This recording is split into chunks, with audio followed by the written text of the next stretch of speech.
मुझे बताइए कि आपने क्या सवाल कहा। उनका ये है कि आप अपने दौर के में आपके भी तो इलेक्शन कमिश्नर होते थे, उसको तो आपने राज्यसभा और मंत्री बनाया, एमएस गिल, कई सारे और मंत्री बनाया, फिर लोकसभा टीएन सेशन को। आप मैम एक बड़ा अपडेट है, हुबली का नंबर है, टोटल 18 सीटें हैं, 15 सीटों के रुझान आ गए हैं हमारे पास, 3 पर टीएमसी सिर्फ और 12 पे भारतीय जनता पार्टी, 12 पर भारतीय जनता पार्टी। एक्टर विजय की दमदार एंट्री है, 32 सीटों पर टीवी के थलपति विजय आगे चल रहा है इस समय। और बीजेपी 118 पर, टीएमसी 107 पे। ममता बनर्जी ट्रेल करती हुई हमें दिखाई दे रही हैं अपनी कॉन्स्टिट्यूएंसी के अंदर, ममता बनर्जी ट्रेल कर रही हैं, ये बड़ा अपडेट है। लेकिन थलपति विजय की धमाकेदार एंट्री तमिलनाडु के अंदर, 32 पर टीवी के, 32 पर डीएमके, 54 पर डीएमके, ये दिखाई दे रहा है। तो द्रविडियन पॉलिटिक्स से मूव हो रहा है क्या तमिलनाडु, ये देखना होगा, आने वाले 1 घंटे में पता लगेगा।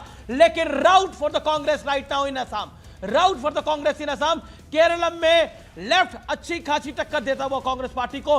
हमारे साथ यहां पर प्रोफेसर साहब भी जुड़ गए हैं, उनका मैं रुख करता हूं। सर आपसे सवाल है, माइक जी, आपसे सवाल है, आपसे मनोजीत मंडल, क्या हो रहा है बंगाल के अंदर? 118 पे बीजेपी, 107 पे कोलकाता में बीजेपी जीत रही है, हुबली में बीजेपी जीत रही है, एक बड़ा सेटबैक दिखाई दे रहा है। बीजेपी अपने पिछली बारी के नंबर को क्रॉस कर गई है, हालांकि अभी गिनती के 1 घंटे हुए। Too early to comment. और ये पोस्टल बैलेट से, जहाँ तक मेरा इंफॉर्मेशन है, ऑल पोस्टल बैलेट।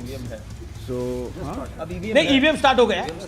हाँ, अभी 8:30 से स्टार्ट हुआ है। I think this will go neck and neck, and TMC is going up to 170, definitely 160, 170, 200 जा रही है। लेकिन मैं आपको बड़ा अपडेट बता देता हूं, सीटों के हिसाब से टैली के अगर हम बात करें बंगाल के अंदर, तो टीएमसी 107 पे, बीजेपी 118 पे, कांग्रेस 5 पे आती हुई दिख रही है। अगर हम पार्टी वाइज देखें तो अभी तक लेफ्ट ने अपना खाता नहीं खोला है, सीपीआई, सीपीआईएम, सीपीआईएमएल, किसी ने अपना खाता नहीं खोला है। विवेक, ये वाकई एक सेटबैक है, बंगाल में अगर खाता नहीं खोला गया है, एक भी सीट नहीं है लेफ्ट के पास।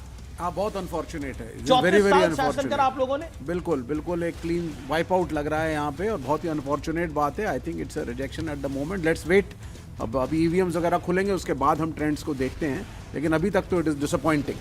नहीं, ईवीएम से पहले ही इन्होंने बोल दिया डिसअपॉइंटमेंट, नहीं तो अगर ईवीएम खुल गए होते तो ये कहते हैं ईवीएम में हो गया कुछ। मैं शहजाद का रुख करता हूँ। शहजाद हमारे साथ है क्या?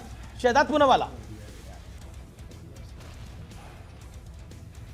शहजाद, इस मोमेंट पे मैं एक क्वेश्चन पूछना। जी एक क्वेश्चन है मेरी तरफ से भी, ले लीजिए अमित जी। इस मोमेंट पे सबसे पूछ लीजिए कि ईवीएम को आगे जाके 12:30-1 बजे ब्लेम करेंगे या स्वीकारेंगे। और दूसरी बात, क्योंकि मणिशंकर अय्यर एनालिस्ट के रूप में बैठे हैं, तो मैं एनालिस्ट मणिशंकर अय्यर से पूछना चाहता हूँ, मस्कट में कौन सी काउंटिंग चल रही है? ये मस्कट में कौन सी काउंटिंग चल रही है, अगर उनको कुछ जानकारी हो इसके बारे में। मस्कट में कौन सी गिनती चल रही है? क्योंकि राहुल गांधी मस्कट गए हुए हैं, तो वहां कौन से चुनावों की गिनती चल रही है?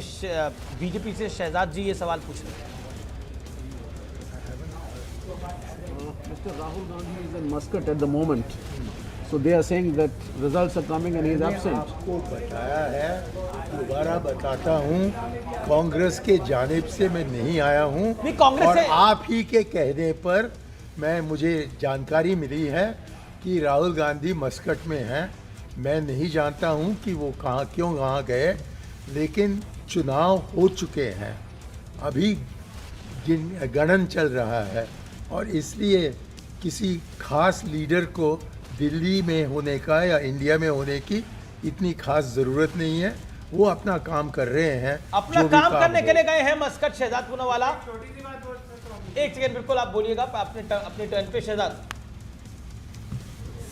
मैं एक और सवाल पूछ लेना चाहता हूँ। एक सेकंड, शामिक भट्टाचार्य कुछ कह रहे हैं, आप पश्चिम बंगाल के बीजेपी यूनिट चीफ, आइए सुन लेते क्या कह रहे हैं।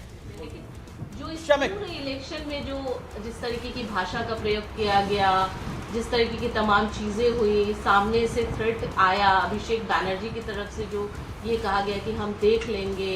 देखिए, तृणमूल कांग्रेस का जो संस्कार है, तृणमूल कांग्रेस का जो रुचि है, तृणमूल कांग्रेस जैसे राज्य आप देख रहे हैं। लेकिन इस समय तमिलनाडु में कितना इंटरेस्टिंग हो रहा है। किशोर मेहता जुड़ गए। किशोर, थलपति विजय 41 सीटें 41 जी 41 के साथ। अब ये लग रहा है तमिलनाडु में कि उनके बिना हो सकता, अगर इस तरह से चलता रहा तो उनके बिना हो सकता है सरकार ही ना बने, और उनके बिना सरकार ना बने तो फिर वो किस तरफ जाएंगे, ये सबसे बड़ा सवाल आ गया।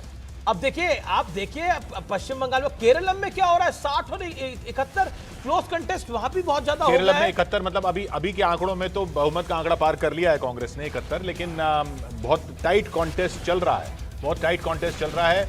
पिनराई विजयन ने की सरकार बहुत अच्छी फाइट दे रही है, लेकिन असम में बिल्कुल स्वीप है एक तरह से। असम में कोई सीन नहीं लग रहा, अगर ये पोस्टल बैलेट भी है उसमें थोड़ा सा भारतीय जनता पार्टी, हाँ ईवीएम भी बढ़ गया है, अब उसमें ईवीएम के भी आंकड़े आ गए हैं, उसके बाद भी ये आंकड़े बदलते हुए कुछ खास दिखते नहीं है। दिलीप घोष जुड़ रहे हैं किशोर, उनका सीधा रुख कर सकते हैं। दिलीप दा, स्वागत है आपका। अभी तक के आंकड़ों से, रुझानों से क्या आप एस्टिमेट लगा पा रहे हैं? एक अच्छी बड़ी लड़ाई तो देखने को मिल रही है, लेकिन कभी टीएमसी आगे होती है, कभी भारतीय जनता पार्टी आगे होती है, क्या कहना चाहते हैं दादा आप? दिलीप घोष। अभी तक का जो नतीजा आ रहा था ये बैलेट पेपर का है, पोस्टल बैलेट का। जो यहाँ के कर्मचारी वोटिंग किए, पोलिंग ऑफिसर्स, उनका है। अब 9 बज रहा है, अभी मुझे लगता है कि ईवीएम खोला जाएगा और उसका नतीजा धीरे धीरे आएगा, लेकिन ये ट्रेंड है बीजेपी की तरफ। बीजेपी 2, 4, 10 सीट से आगे है, और जनता ने जो लाइन में खड़ा होकर भरपूर वोटिंग की है, ये परिवर्तन की तरफ किया है। और मुझे लगता है कि लास्ट में बिहार की जैसी भी यहाँ की ट्रेंड उतर जाएगी बीजेपी की तरफ। अच्छा, एक सेकंड, बड़ी अपडेट है तमिलनाडु से। उदयनिधि स्टालिन अपनी सीट पे पीछे चल रहे हैं। इसके अलावा उदयनिधि स्टालिन अपनी सीट पे पीछे चल रहे हैं, ये बड़ा अपडेट है। सनातन की तुलना इन्होंने करुणा से करी थी, अपनी सीट पे पीछे चल रहे हैं, ट्रेल कर रहे हैं। नहीं, लेकिन तमिलनाडु में तो इस वक्त सबसे बड़ी खबर, इस वक्त थलपति विजय टीवीके बना हुआ है 46 सीट्स के साथ 53-46। देखिए तीसरे नंबर पर है अन्ना डीएमके प्लस एनडीए। ये एनडीए, हाँ एनडीए जो है बीजेपी के साथ अन्ना डीएमके जो है वो तीसरे नंबर पर चल रही है, और टीवीके विजय की पार्टी, तलपति विजय की पार्टी शानदार प्रदर्शन कर रही है, और इस वक्त ऐसा लग रहा है कि उसके बिना सरकार नहीं बनेगी। अगर मुझे तो 2013 वाला अरविंद केजरीवाल रिपीट होता हुआ दिख रहा है। अगर अब तमिलनाडु में ऐसी स्थिति हो रही है, आप कह रहे हैं आउटसाइड सपोर्ट से उनको, आउटसाइड सपोर्ट से उनकी सरकार बनानी पड़ेगी किसी को।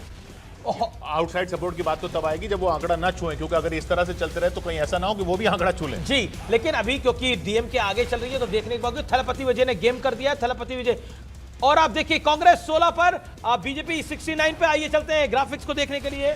पश्चिम बंगाल में कहां पर क्या क्या हो रहा है वो देख लेते हैं। पश्चिम बंगाल इस वक्त 119, 109 चल रहा है। 119 स्क्रीन पर आपको दिखेगा, बीजेपी 109 टीएमसी। पश्चिम बंगाल में आंकड़ा 119 बीजेपी के पक्ष में इस वक्त, टीएमसी 109, 148 का आंकड़ा है बहुमत का। कांग्रेस के पक्ष में 5 है। ये जो देखिए, ये मैप आपको दिखाई दे रहा है, देखिए ये कोलकाता का इलाका है जहां पर बीजेपी ने पूरा कवर करा है। बहुत बड़े तरीके से भारतीय जनता पार्टी जीत रही है, 11 में से 8 सीटें जीत रही है। और ये देखिए रंग देखिए, अगर आप ये रंग देखेंगे तो कोई ऐसा डिवाइड नहीं है कि ऊपर के रीजन में या नीचे के रीजन में अलग अलग हो रहा हो। बीजेपी साउथ बंगाल में भी कई जगहों पर आगे चल रही है। बीजेपी साउथ बंगाल में भी कई जगहों पर आगे चल रही है, और पहले ऐसा माना जा रहा था कि बीजेपी का जो सारा जो नॉर्थ बंगाल की तरफ, लेकिन अब बीजेपी जी साउथ बंगाल में भी कई सीटों पर आगे चल रही है। और सिर्फ ये 2-4 ये जो 5 सीटें हैं जहां पर कांग्रेस का गठबंधन आप देख रहे हैं, जहां नीला रंग है, ये कांग्रेस की सीटें हैं। जो 5 सीटें जहां पर आगे चल रही है, अन्य के खाते में अभी तक कुछ नहीं जा रहा है। देखिए लेफ्ट ने खाता नहीं खोला जिसने 34 साल सरकार चलाई है। अनंत विजय स्टूडियोज में है, अनंत विजय जी का मैं रुख करता हूं। मणिशंकर अय्यर साहब स्टूडियोज में है, मनोजीत मंडल है, बादल देवनाथ है, आप तमाम लोगों का एक बार स्वागत है। अनंत विजय, बंगाल में क्या होता हुआ दिखाई दे रहा है? हालांकि रुझान है, ट्रेंड्स हैं, बदल भी सकते हैं, लेकिन असम में तो कांग्रेस का राउट हो गया है, और तमिलनाडु में थलपति विजय ही इज द असली सुपरस्टार। मुझे बहुत खुशी हो रही है कि कम से कम आप कांग्रेस का नाम तो बंगाल में ले रहे हैं। कांग्रेस कहीं नहीं है इस चुनाव में, किसी भी जगह पे नहीं। इसलिए राहुल गांधी केरल में है, केरल में। इसलिए देखिए राहुल गांधी जी विदेश में मौज ले रहे हैं, उनको क्या मतलब। मैं उस पर मैं अरे भाई बीच में क्यों बोलते हैं? आप राहुल गांधी के प्रवक्ता हैं, राहुल गांधी ने आपको फीड किया है, बिना मतलब की बात करते हैं। दूसरी बात मैं ये कह रहा हूँ कि इस बार जो अभी आपने फिगर दिखाई, उसमें जिस प्रकार से कोलकाता रीजन में भारतीय जनता पार्टी ने बढ़त बनाई है, ग्रेटर कोलकाता में, जहां पिछली बार 35 में से 0 सीट थी भारतीय जनता पार्टी के पास, अगर उस रीजन में भारतीय जनता पार्टी 17 से 18 सीटें भी ले आती है तो बड़ा उलटफेर देखने को मिल सकता है पश्चिम बंगाल के परिणाम में। और मुझे लगता है कि नॉर्थ बंगाल के साथ साउथ बंगाल में भी भारतीय जनता पार्टी इस बार अच्छा कर रही है, तो संभव है कि जो 15 साल की इनकम्बेंसी है वहाँ। दिलीप घोष साहब जो आनंद विजय जी बात कर रहे हैं कि कोलकाता रीजन जो है, ग्रेटर कोलकाता रीजन जो है, वहां पर इस बार बीजेपी अच्छा प्रदर्शन कर रही है, आपको उसका सबसे बड़ा कारण क्या लगता है?